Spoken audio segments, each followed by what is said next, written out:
Salam əziz dostlar, bu günlərim sizə, yəni ayın 19-u 7 siniflər fənn müsabiqəsinin yarı final mərhələsi keçirilən sınaq imtahanının izahını verəcəm. İndi isə keçək sualların izahına.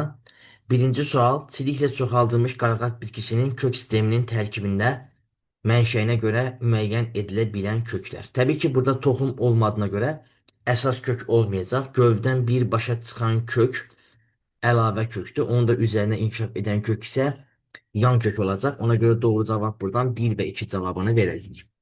İkinci sualımıza baxırıq. Verilən sxemə əsasən uyğunluğu müəyyən edin. X xordallar tipinə aiddir. Mən deyirəm bəli, bu da deyir bəli. Ona görə burada uyğunluq vardır. İkinci, F pi vəzinə malikdir deyirik. Bəli, ev içində pi vəz var. Mən deyirəm bəli. Bu da deyir bəli. Düz qoyubdur. Ona görə bunu da buradan götürəcəm doğru cavab olaraq. P onurğa 5 şöbədən ibarətdir. Mən deyirəm bəli, amma bu deyir xeyir, demək səhv deyir. Türk örtüyü çox sıxdır. S-də deyir. Mən deyirəm bəli, amma bu deyir xeyir, səhv deyir.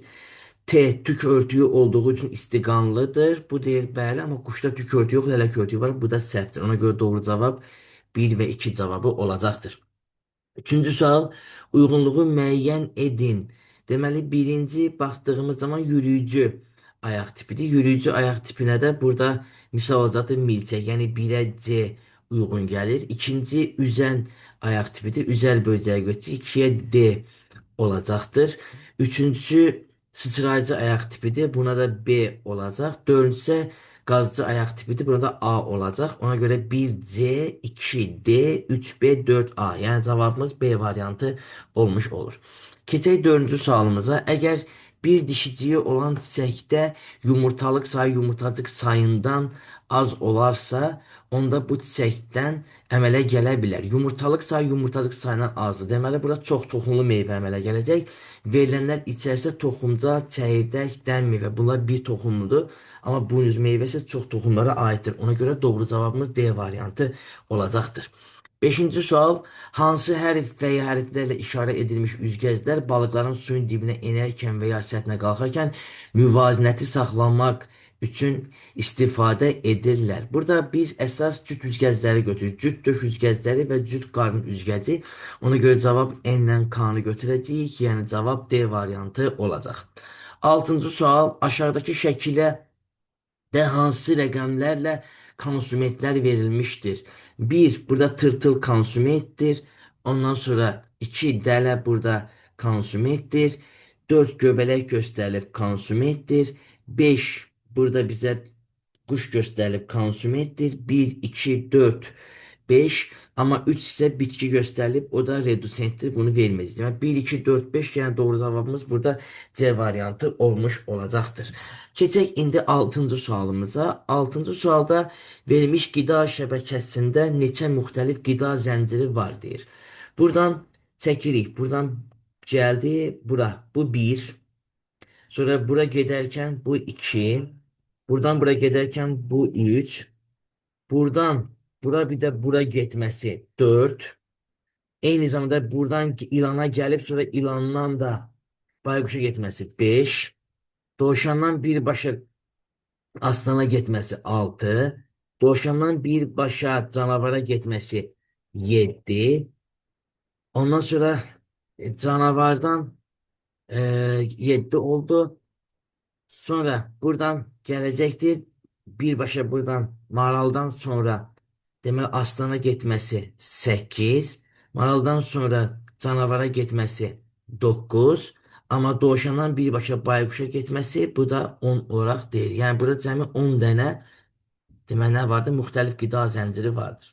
Sual işarəsinin yerinə yazıla bilən çürüdücü orqanizmlər hansı aləmin nümayəndəsi ola bilər? Yadda saxlayın. Çürüdücü ancaq aid ola bilər göbələklər və çürüdücü ola bilər bakteriyalar. Ona görə cavab 2 və 4 cavabı götürəcək. Yəni cavabımız buradan B variantı olmuş olacaqdır. 9-cu sual. Şəkilə əsasən canlılar arasındakı qarşılıqlı əlaqə formalarını müəyyən edin. Görürsünüz, şəkildə birinci xırda balıqlar iri balıqların altında gəzərək müdafiə olunurlar. Biz buna nə deyirik? Biri üçün faydalı, biri üçün isə neytraldır. Yəni bu komensalizm adlanır. Burada hər ikisi üçün onun dişinin dibini təmizləyir və özdə qidanır mutualizmdir. Bu isə parazitizmdir. Ona görə cavabımız A variantı olaraq buradan götürəcəyik. Sonra 10-cu sualımız qrafikdə X, Y, Z müxtəlif növə aid olan heyvanlardır. Qrafikdən istifadə yanlış fikri müəyyən edin deyir bizə. Burada yanlış fikrə baxarkən X xarici örtündə xüsusi maddə xitin olur. 6 dənə əgər ayağı varsa, 4 dənə qanı varsa həşəratdır. Bəli, bu düzdür. Y canlısı isti qanlı ola bilər. Baxıram Y canlısına. Yəni 2 dənə ya ki deyək ki, ayağı var, iki qanadı var, quş kimi düşünsən, bəli, ola bilər. X canlısının bədəni baş, döş və qarıncıqdan ibarətdir. X canlısı əgər ayaq, altı, qanad da dördsə, baş, döş və qarıncıq yox, baş, döş və qarıncıq. Cücülərdə bu şəkildə olur. Ona görə yanlış cavabımız C variantı olacaqdır. 11-ci sual. Qrafikdə bir populyasiyada fərd sayının dəyişməsinə səbəb olan bəzi faktorlar A, B, C, D ilə işarə edilmişdir. B çıx D bərabərdir 150 olarsa, başlanğıc fərd sayı 4000 olan populyasiyada bu faktorların təsirindən sonra fərd sayını hesablayın. Burada bizə fərdlər verilibdir. 4x qədər, 3x qədər, 2x qədər və yaxud da deməli x qədər olaraq bizə faktlar verilmişdir. Deməli şərtə baxırıq. B çıx D 150-dir. 4x-dən x-i çıxıram 150 eləyirsə, deməli bu 200-üymüş. Bu isə 50-ymiş. Deməli x-imiz 50-dir. 2x-imiz o zaman 100-dür. 3x-imiz isə deməli 150-dir. İndi artım sayına baxıram. Artım, daxilə miqrasiya. 100 dənə daxilə miqrasiya var. Üstə gəlinsin 200 dənə də doğum var. Artım sayı 300'dür. Amma indi itirilənlərə baxacağıq. 150 dənə deməli C olaraq xarici miqrasiya var. Üstə gəl 50 dənə də ölüm var. 200 dənə də itmiş var. Artım olaraq 100'dür. Əgər fərd sayı 4000 isə 100 də artım varsa deməli cavab 4100 D variantı eləyəcək. 12-ci sual. KLM örtüqumlu bitkiyə məxsus olan mayalamada iştirak edən müxtəlif hüceyrələrdir. Bu hüceyrələr haqqında yanlış fikri müəyyən edin. L mayalamada iştirak edən mərkəzi hüceyrə sayı ola bilər. Əgər 5 dənə toxum əmələ gələrsə, bu ola bilər. K mayalamada iştirak edən spermi sayı ola bilər. Bəli, bir dənə mərkəzi hüceyrə olanda 2 dənə sperm olmuş olur. K mayalamada iştirak edən yumurta hüceyrə sayı ola bilər. Xeyr, yumurta hüceyrə sayı 10 ola bilməz. Bu səhvdir. Amma M bəli, birində 3 dənə qana iştirak edir. Çünki bir toxumun əmələ gəlməsində 2 dənə spermi, bir dənə mərkəzi hüceyrə, bir dənə də yumurta hüceyrə iştirak edir. Spermi ilə yumurta hüceyrələr qamet olduğuna görə 3 qamet ola bilər, bir dənə mərkəzi hüceyrə ola bilər və bir dənə də yumurta hüceyrə ola bilər. Deməli, elm alimə işləyən mərkəzi hüceyrə sayı. 5 dənə mərkəzi hüceyrə varsa, avtomatik olaraq 10 dənə deməli spermi var və təbii ki 15 dənə də qamet var. Ona görə biz burada yanlış cavab olaraq K yumurta hüceyrə sayı ola bilər. Bu fikir səhvdir. Doğru cavab C variantı olacaq. 13-cü sual. Verilmiş canlıları birləşdirən ortaq xüsusiyyətləri müəyyən edin. Xitin maddədən ibarət xarici skeletin olması. Xeyr, bu doğru deyil. Burada. Daxili skeletlərin olması. Xeyr, əqrəbdə və cücüdə daxili skelet yoxdur. Bığcıqlara malik olmaq. Xeyr, kərtənkələnin taktiği bığcığı yoxdur, ilan bığcığı yoxdur. Su itkisinin qarşısını alan bədən örtülməsi bəli, hər üçünə xasdır. Çünki dördünə də xasdır. Xaricdən həm xitin örtük, həm pulcuqlar örtülüb su itkisinin qarşısını almış olur. Keçək 14-cü sualımıza.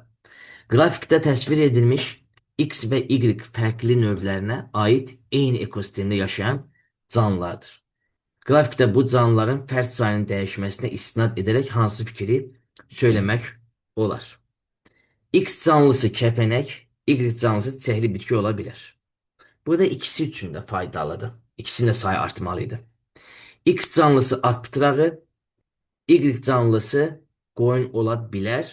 Bəli, bu ola bilər. Nəyə görə bu ola bilər? Çünki biri üçün neytral, biri üçün faydalıdır. Ona görə cavab B variantı olacaqdır. Yırtıcı şikar birinə xeyir, birinə ziyan olmalıydı. Parazit də eyni şəkildə. 15-ci sual. Səhər tezdən yaşıl bitkinin yarpağının müəyyən diametrli dairəvi kəsik X, günorta saatlarında eyni diametrli başqa bir dairəvi kəsik Y, axşam saatında eyni diametrli üçüncü dairəvi kəsik Z götürmüşdür. Kütləli çəkilərsə aşağıdakı variantdan hansı onların quru çəkilərinin arasında gözlənilən əlaqəni göstərir? Təbii ki, ən çox axşam saatlarına doğru, axşam saatlarında eyni diametrdə olan götürüləndi. Yəni Z hamısından böyükdür. Ondan sonra günorta götürülendi Y, sonra ise seher günü X. Çünkü o gece boyunca istifade edir. Gece boyunca istifade ettiğine göre seher yakın azalır, seher en az olur. Günorta biraz fotosentez eləyir, toplayır. Akşama yakında daha çok fotosentez eləyib, daha çok özünə ehtiyat qida maddəsi toplayıb. Ona göre cevabımız A variantı olacaq. 16-cı sual. Ömer bitki ve kəpənəyi fərqli mühitlərdə bir müddət müşahidə etmiştir. Müşahidə nəticəsində birinci mühitdəki bitki və kəpənəyin yaşadığı ikinci mühitdəki bitki və kəpənəyin bir müddət sonra öldüyünü müşahidə etmişdir. Müşahidədə əsasən Ömər ikinci mühitdə canlıların ölməsinin səbəbini necə izah etmişdir?